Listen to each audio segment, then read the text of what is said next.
This evening for dinner we are going to do spaghetti alla pescatora. It's a very easy, very quick and very cheap, apart from being an absolutely delicious dish. I've already got the water on to boil. By the time it comes to the boil and the spaghetti's cooked, the sauce will be ready just to amalgamate all together. So eyes on the pans, let's get cooking.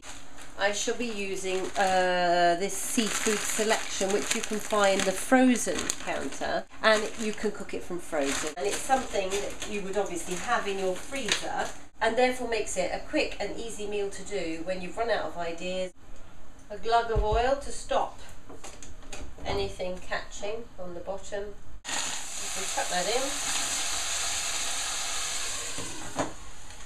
and let that go for a moment.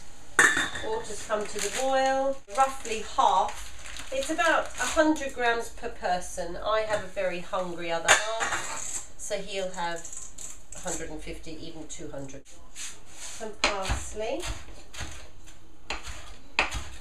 which I'm going to chop up.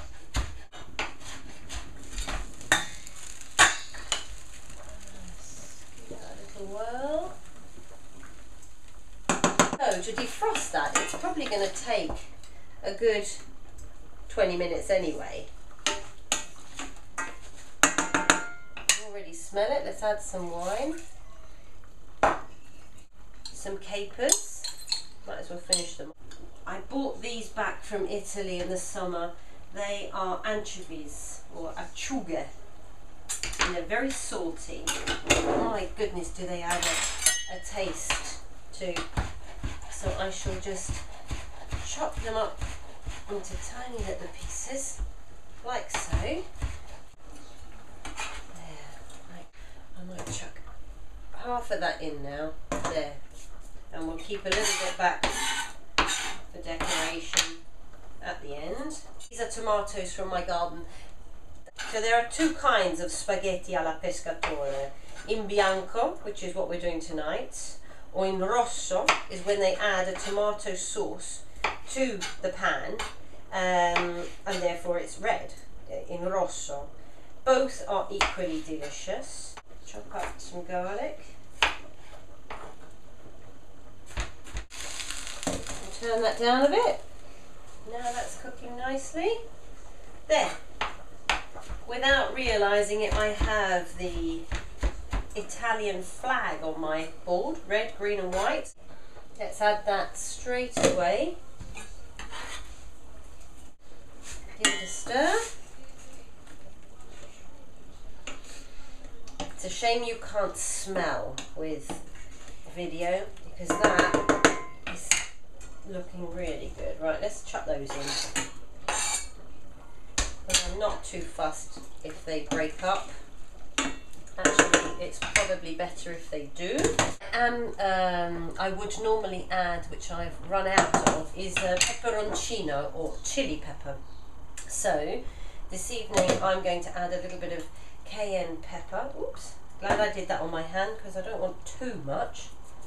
Just enough to add a bit of taste. I'm just looking for a kick, not to knock anybody out. So.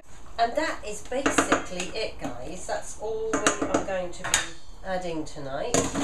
We'll lift that up to get it cooking nicely. How do you test if your spaghetti is cooked? Well, don't throw it at the wall. I don't know who made that up.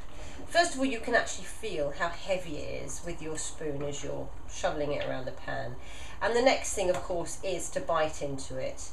And by doing that, yes, it is hot, but you can manage to pick up a...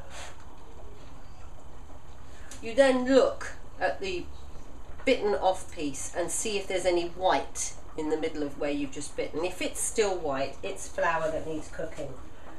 That is very close and still al dente, and that is how I actually want it, because by adding it to the fish when the fish is cooked, it will cook longer there, and I don't want it to overcook.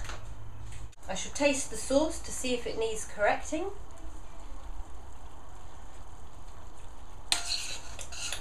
Very tasty. And then my spaghetti on top, like so. And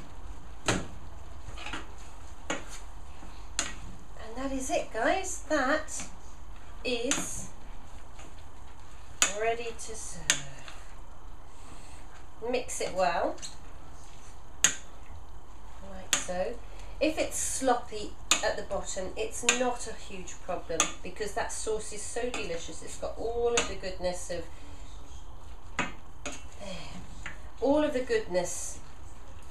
of the cooked fish, pepper, a little bit of that on top, like so.